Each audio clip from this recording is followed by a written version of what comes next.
Hello and namaskar, I am Rakhi Bakshi. Welcome to this very special show on IIPA Stalwart Speak, and it's a really very interesting moment for us, also prestigious, because we are talking to somebody today who really needs special mention. The first ever woman DG of CSIR, Dr. N Kalaiselvi ji is with us, and we are going to talk to her about her vision for CSIR and also as to how India is going to take a leap forward in future years. So I welcome Dr. N Kalaiselvi to this show, ma'am. Yeah, Namaskar, good morning and welcome to CSIR headquarters, Rakhi.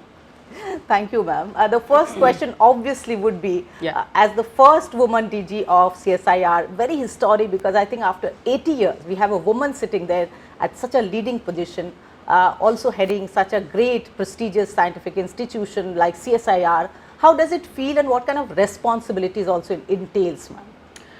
Actually, I am extremely happy to be a part of CSIR because I experienced CSIR at different levels. I experienced CSIR as a scientist, then I was escalated to the position of Director of Central Electrochemical Research Institute. Now I am heading CSIR. Therefore, no, for me it is a stepwise growth, and therefore I take this as a great honor to me, and I always say that I am dedicating this particular honor to the entire female researchers in the country, and I am extremely happy because country started celebrating not only science, women in science. So I think that way it is very special for me, and I am always telling to myself that it is not an honor to Kalaiselvi, it is a responsibility that is given to Kalaiselvi. Society is expecting more, country is expecting more, my scientific fraternity is also expecting more from me, and I have to live up to the expectation of all these people. So as you rightly said, ma'am, Azadi Ka Amrit Mahotsav, 75 years of India's independence and Amrit Kal. So we have lots to celebrate as far as science and innovation in our country is concerned, and that's where CSIR and you and your vision will really play a major role. Your thoughts here, ma'am? Actually, year 2022 itself is very special. In this year, in the month of August, country celebrated 75 years of its independence. CSIR celebrated its 80th year completion in the month of September. This October month, we had our society meeting, which was chaired by the Honorable Prime Minister. And CSIR is one such unique organization where the country's topmost national leadership is a leader for CSIR family also, because the Honorable Prime Minister, he is the president for CSIR, and the Honorable Minister of Science and Technology, he is our vice president. What else is required for any great organization to implement the Government of India announced schemes, whether it is national schemes or sustainable development goals? So the moment country comes up with any kind of an announcement, be it a national scheme or a sustainable development goal or any kind of an agreement, immediately CSIR comes into picture. Why? Because we feel that CSIR is the launch vehicle to give any of the government related announcements a scientific shape. And therefore, whatever is getting announced, that becomes our prioritized R&D area. And coming to vision, now country is coming up with a vision called National Vision 2047, and we are also getting ourselves geared up. Now 80 years over, now how this SNT could be leveraged for the next 25 years of Amrit Kal period. So we are now in the process of revitalizing CSIR. And I will tell you, we are also coming up with a document called CSIR 2030 Vision Document, which is very much in line with National Vision 2047. Okay, and some of the outlines, if you may. In two lines, I would say. In the year 2030, we believe, and I would say we even commit, that CSIR will become a national leader in 2030. And we are hopeful that both CSIR and India should become global leader in the year 2047. And actually, ma'am, that's what in the recently held society meeting, the president of CSIR and our Honorable Prime Minister, Mr. Narendra Modi, talked about it. He said that CSIR has to play a global role and actually has to also guide in a way the entire world through scientific innovations. What would you say about that? It's very interesting, you know. Actually, I came up with only two targets. I said that in 2030, CSIR will become a national leader. And I said in 2047, country and CSIR will become global leaders. Then the Honorable Prime Minister came out with the beautiful suggestion. Why don't you celebrate CSIR at 100? because CSIR's establishment is 5 years senior to India's independence, meaning is in the year 2042 we will be completing CSIR 100. Therefore, Honorable Prime Minister made a mention 2030 one target, 2042 another target, then you leverage it to 2047. Okay. So, this is the way now we are going to go with, and Honorable Prime Minister made it as a very great point. Whatever you are coming up with, that should be made as a globally accepted technology or product or know-how or process, meaning is global benchmarking. That is the quotable quote. Yeah, in 100 years, that's what CSIR will also finally fulfill its Yes, role. yes. 100 years of existence, ma'am. So, what are the kind of tasks and assignments, the work, as you rightly said, expectations and responsibilities that CSIR has laid for itself? Actually, CSIR is now working in 8 thematic areas, one on aerospace, one on energy, one on water, then agriculture, Yes. then metals, minerals, mining, materials, we call it as 4M. Then we are talking about water, oceanography, we call it as E3OW, related to environment. So, these are the 8 different themes, and the most important theme is again energy. We are talking about conventional, non-conventional, energy and its devices also. So, these are the 8 different areas in which CSIR is working, and in every field we have now set a target. This is what we will be doing in the year 2030, this is what we will do in 2042, this is what we will be reaching in the year 2047, and in all the 8 themes there is a common line, baseline, which is nothing but indigenization. That's very To good. what extent all your products, processes, know-how, technology, whatever you call, to what extent you can bring in indigenization. The moment you bring in indigenization, then you can think about how best this indigenization is getting celebrated at the global level, then only you can talk about global benchmarking, then only you can talk about global leadership also. Okay, and very much in alignment with Atmanirbhar concept, yes, here. Honorable Prime Minister also talked about one person, one lab approach. Would you like to throw more light on us and educate us? It's a very, very interesting question, Raki, because if you just take the constitution of this CSIR society, we have very tall people. This is the highest body of CSIR, and we have representations from industry, academia, research organizations, and this is a great mix where we have Honorable Prime Minister, Honorable Minister for Science and Technology, Honorable Finance Minister, Honorable Minister of Commerce and Industry also. So, along with these 4 ministers, we have all these tall figures or tall people in the area of science, technology, industry and academia, and this 39 including DG, it is a 39 membered society. So, taking away all the 4 ministers, I think we are now 35. We have 37 labs, meaning is one society member should take utmost care and offer mentorship to a minimum of 1 CSIR lab, by means of which he or she should own the responsibility of bringing the level of that lab in the area of STI to a greater height. This is what Honorable Prime Minister told. So, we 35 members, I immediately after the meeting I told all my society members during my lunchtime, I said that it is not one member, one lab, I said all of you should adopt one lab. Okay. So, each society member now will be adopting one lab. So, whatever is happening in that lab, the credit goes to that person along with CSIR family. Therefore, that much ownership and responsibility I really sought from every society member. And that's where we saw it was followed by what the MOS Science and Technology Honorable Minister Dr. Jiten Singh said, 1 week, 1 lab campaign that he has also announced. So, now how would that be looking like? Rocky, it is much more interesting. Actually, CSIR, the whole CSIR, we got excited when we attended the first Center State Conclave at Ahmedabad. It was an eye-opening experience. Then suddenly we CSIR, we thought that why should we not arrange this kind of a thing? The idea came from the Honorable Minister of Science and Technology. Immediately within another 2 or 3 weeks, we arranged one such startup expo in IIM Jammu. There itself minister started telling that you should come up with 1 week, 1 lab kind of a criteria. This actually he made a mention during our leadership meet also in the month of September. Now he is reiterating, meaning is he wants us to come up with immediate action plan, meaning is 37 labs are there. What is it that we have in every lab's kitty in the form of a patent or technology or know-how or process or device or saleable product. So minister wants this particular society to be aware of what each and every lab is doing for the sake of society and to reach the market. Therefore, one lab will take a period of 1 week. They will showcase all their technologies by means of which we are reaching the unreached. So this is how within a period of 37 weeks, we will be able to complete the entire chain.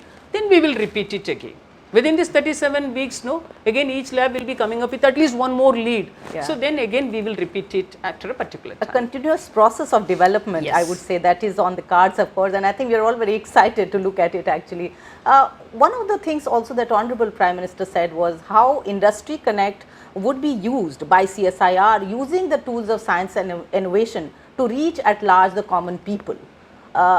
Would you like to also talk about it? Yeah. That is the whole theme actually, if you look at it. Yes, because CSIR, I stands for industry, Council of Scientific and Industrial Research. I used to tell, because CSIR was established in the year 1942, it is pre-independent era. That time India, the industries would not have been that much popular. Therefore, that time CSIR would have functioned as a Council of Scientific Research. But in this 8 decades, 80 years, we are functioning as real Council of Scientific and Industrial Research. But now Government of India, the Honorable Prime Minister and the entire society, we are of the feeling that this should work as Council of Scientific for Industrial Research, and we have to all the time handhold industries, we should lead industries, we should travel with industries. In short, that I should be brought back with much more impact. Which means that the outreach would be inside and outside both. And Both. the stakeholders will come together. So Yes. the integrated approach, ma'am, is very much will be visible Yeah. in the coming years. Yeah, I'll tell you, as a part of Azadi Ka Amrit Mahotsav, CSIR, we conducted 75 iConnect events. Okay. We took 75 meetings with industries. Now, we are having a broadsheet wherein we have noted down what is it that industry is looking for from CSIR. So now we have a broadsheet. Now we are having list of problems which are already mentioned by industries. We are going to now prioritize this list and slowly from January onwards or worst case from April onwards, meaning it's next financial year, we will start addressing all these issues one by one through systematically planned projects. Here I will say hereafter all projects in CSIR will be conceived as a technology, meaning is on the day one you have your industry partner. Okay. So you are all the time traveling with me as an industry partner. Then and there you are making me to understand this is what I want, this is what I want. Even you can even suggest me mid-course correction based on the developments that I am coming up with. So this is how That's a very two-way approach. I think. yeah, CSIR and industry we will travel together so that end of the day it's a win-win situation. And you think the industry is very excited about it? Yes, industry is much more excited and we are also looking forward for such kind of a closer interaction aided travel. You know, we saw pandemic, ma'am, and of course we thought about CSIR because the role becomes very, very important. Would you like to throw some light on how an important scientific institution has played its role? In fact, we saw the vaccination drive and how India took a lead there actually. Phenomenal, one would say. How would you view it and the role of CSIR? Yeah, actually CSIR did lot of things. Maybe it went as behind the screen thing, but we are not worried about it. CSIR did lot of contributions during COVID period also, especially surveillance, monitoring, even in the drugs also coming, we came up with the APIs, even Feluda, CRISPR technology, Feluda, Tata's they took it from us, then all cover PPE, then sanitizers, all these things, diagnostics, and no diagnostics, actually 125 plus clinicians, 175 centers. All these diagnostic tools, labs Devices, were also set up, and even what is that, the hospitals, makeshift hospitals, that also we came up with. So all these arrangements were made, but that gave us a new energy. Now we are thinking that and you will be really surprised to know there is one technology called mRNA technology. Okay. It is based on Moderna technology. Now it is fully indigenized by CSIR, meaning is we have created a platform now. Any future pandemics that could be immediately identified, meaning is this mRNA platform could be correlated very much to predict, to monitor, and to come up with some kind of a quick solutions with respect to any kind of future pandemics. This we call it as our preparedness for upcoming pandemic. We call it as expect the unexpected. Our preparedness towards expect the unexpected. So that's very interesting, and she's talking about expect the unexpected. So preparedness is the word that Madam is talking about, and this is really heartening to know from her at this stage. Talking about the optimum use of our resource, we also saw that this hydrogen fuel bus was inaugurated. So how are we using efficiency in terms of energy, efficiency in terms of agriculture? We are trying to involve startups. In fact, the Honorable Minister Dr. Jiten Singh is also very upbeat about it. How would CSIR look at it? Rocky, I am really happy you have touched upon all the 3 points. Even during the society meeting, Honorable Prime Minister made the same mention, and our Honorable Minister of Science and Technology is all the time talking about only these 3 things. One is agri, second one is energy, and Honorable Minister for Science and Technology will always talk about even water heliborne technology also, water mapping and management. And finally, you said that how best we are going to have an integrated approach. Also. So, coming to first agriculture, yes, we have a lot of new technologies, even one Samba Missouri cultivation. I just made a mention during the society meeting also. Immediately Honorable Prime Minister suggested that we have to work closely with ICAR. And he came up with lot of suggestions. I started with rice, that's all. Then Honorable Prime Minister talked about other varieties also. He started with bamboo, honey, then millets, because he made a mention year 2023 is going to be the year of millets. Yes. Therefore, what are the different areas, and talked about aroma mission. Yes. And our aroma mission, you know, lemongrass oil, then the purple revolution, all these things, they have really doubled the income of farmers. So we are at it now. We will. In fact, aroma mission has really made its headway. I mean, I will tell you that has changed the history of India. Once upon a time, we were importing lemongrass oil. Last year, Rocky, India exported 600 tons of lemongrass oil just because of this aroma mission phase 2 activities of CSIR. This is one history. And similarly, lavender. This purple revolution, Honorable Minister for Science and Technology, he will always tell in a proud way. Upbeat about it. Yeah. This Jammu, that is the birthplace of this purple revolution. So I used to say slowly CSIR itself will become purple CSIR. So that much is the impact. So this is a kind of aroma mission with respect to agri, and like Samba Missouri, that is one plant variety, and we are now coming up with a lot of other varieties, even apple also, virus free apple root, and we have reduced the chilling temperature from 1100 hours to 400 hours. So like whether it is vegetable or paddy or a grain or a floriculture or horticulture, or whether it is honey related thing, everywhere CSIR is having its footprint. Then coming to energy, you asked that question. Energy, we are working in the field of energy generation, energy conversion, energy storage.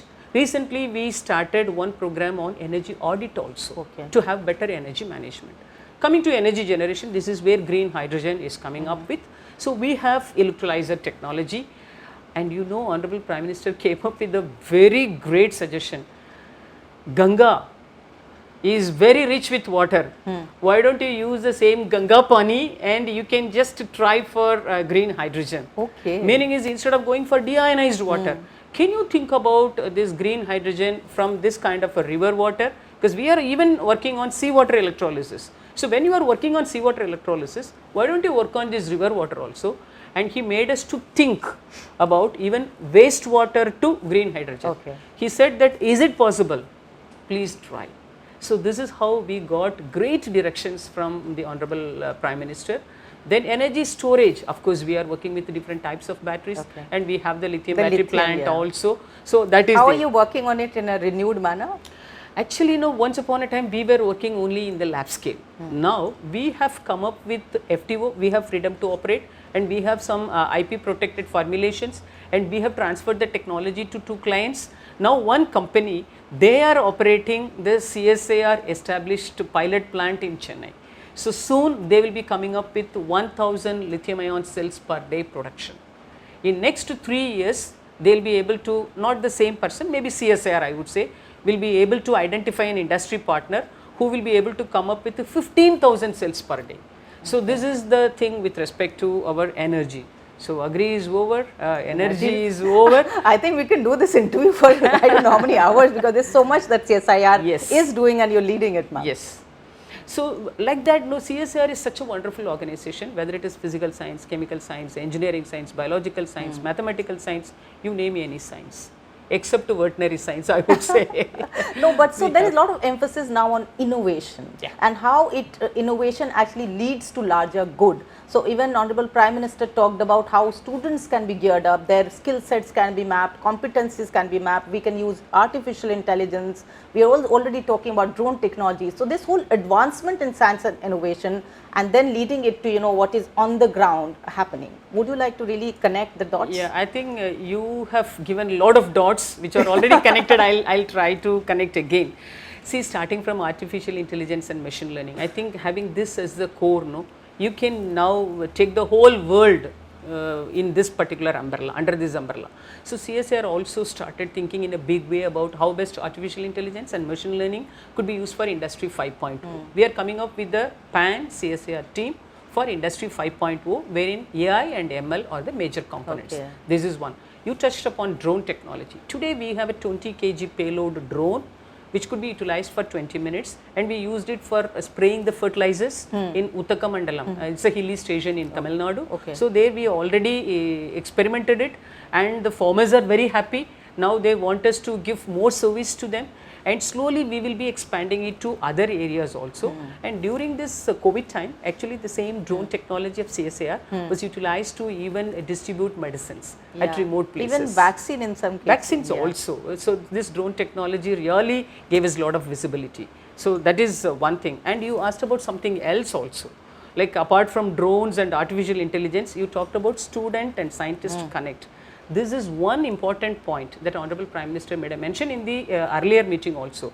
We have one dedicated program called Jigyasa. So where scientists are connected with the students, and we started working on virtual labs. Now you know, Rocky, you will be excited to know that this Jigyasa content, virtual lab content, is available in as many Indian languages as possible, in regional languages. And it is now made available in even in sign language, so that the hearing impaired children can also utilize it. So students, this is for you, Jigyasa virtual labs also are available. Yes, and that's what And I'll tell you one more thing, you talked about innovation. Now, Honorable Minister of Science and Technology, all the time he used to talk about innovation. It need not be correlated all the time with a great science, niche science and technology. So this is where even Honorable Prime Minister also touched upon during this independence talk. He talked about that MSMEs, startups should be really supported. We are coming up with one concept called, it is not only startup, sustainable startup. Meaning is how best CSIR technology could be given to a startup and see that he or she is ensuring their sustainability in the field. So this is how we are coming up with the sustainable startup technology also. To date, you had one expo in Jammu also. Expo also, and we have 4 models in CSIR. In IHBT, we have one startup kind of a model that is working in the field of agri bio nutritech. And in CCMB, we have one Atal incubation center that is on healthcare. And in NCL, we have a venture center which is on chemicals and energy. And one more thing is also there in NAL, which is on aerospace. This is again a startup. In 4 different labs, we have a minimum of 4 models in which we are working very much close to industries. And coming to innovation again, we always make it as a point that whenever we are working with startup, working for industries, this innovation led our information, that is really getting more and more importance, and we are now moving towards FTO before we transfer any technology to any company. And even MOUs, I mean, you're also collaborating in a big way. I mean, wherever it is meaningful, isn't it? We are having MOUs with academia, with industries, nationally as well as internationally known organizations. And you may be knowing that we are coming up with, we already have one program called Academy for Scientific and Innovative Research. We call it as ACSIR. And Rocky, we always ensure that we want our own scientific hires also. So meaning is our second line leaders, like legal hires, we want our own scientific hires. Yeah. So we call it as second line leaders, nurturing second line leaders in the field of STI. So for which this academy, CSIR, it is really helping us. Today, you will be surprised to know 5,500 students are pursuing PhD in CSIR. In all the 37 labs, you can see 5,500 students. Therefore, country is now getting this kind of a capacity building through CSIR. So this is our contribution to capacity building. I think there's so much that one can also understand and learn from you, but of course you touched upon women in science, but how they're actually now, of course you're like a leader now, you're like a role model. How you're looking at more women taking up leadership role in the area of science and innovation? And Rocky, you will be very happy to note that in CSIR headquarters itself, a minimum of 6 to 7 women leaders are only heading all the divisions. Okay. I think credit goes to Dr. Shekhar Mande. During his period, load of women. And when you just take all the 37 labs, the leaders, directors, now today you have 6 directors as women leaders. Very nice. They are leading the CSIR labs. And you know, now this ratio will continue to increase. Why? Because once upon a time, even for research, I can see this kind of a tremendous change now. Once upon a time, students coming for research, it will be always male dominant. But now, you know, I am now forced to construct more and more women research scholars hostel. Okay. Why? Because more number of female researchers are coming forward for research. It's a good sign. Therefore, they will definitely become scientists and researchers, and slowly they will become leaders. Because I was in one particular place called difficult to reach situation lab, but now I am only heading this CSIR, and therefore wherever women are there, wherever women power is there, especially women in science, they will be identified. That is the beauty of CSIR, that is the beauty of science, that is the beauty of this government of India also. Sure, ma'am. And lastly, a vision, though you've talked about a range of issues here, but a vision, a roadmap that you see in coming years. There is already so many things in terms of 2030, 2042 and 2047, but anything specially that you would like to say here? I would say, because I have already been given directions, that agri, energy, AI and ML, connectivity to students and women empowerment. So these 5 areas are to be strengthened in as many areas as possible, as many ways as possible, and therefore we should be able to make some very, very remarkable footprint in India as well as in the global arena. Yeah, and since IIPA is about public administration, how do you think public at large, the administration at large can learn from all this? IP in the sense, in our case, no, for example, if it is related to patent, we will talk about science. Then if it is science, I think scientific administration is also another very good area. I really enjoy doing it, and CSIR gives you all ways and all possible platform, and the support system in CSIR, it is very amazing. It is having its own infrastructure. I will say that that is the greatest infrastructure and capacity building which is available as an inherent property in CSIR. Yes. And therefore, no, it's very easy for us to reach the society. So I also committed in the society meeting during this Amrita Kal, CSIR will prove that CSIR science, society and industry, all 3 will be on the same page, because we know that CSIR science can reach the society only with the industry, and therefore I once again reiterate, we all 3 will be on the same page, because the common target is to reach the unreached, to reach the common man. Thank you so much for this very, very comprehensive, detailed and insightful interview, a conversation which I have thoroughly enjoyed, ma'am. Thank you so much for being there for all of us and doing so much for the society also. Thanks a lot, Rocky. I think this is a very great and a wonderful platform. You made me to open up, and it's I thoroughly enjoyed minute to minute, frame by frame, alphabet by alphabet. Thanks a lot for this quality time. More Thank you. power Namaskar. to you, ma'am, and namaskar. And that was Dr. N Kalaiselvi for you. Range of issues I think you can use as notes actually for all of you. I enjoyed the interview as much, and I hope you have also done the same. So thank you for watching the show, and namaskar once again.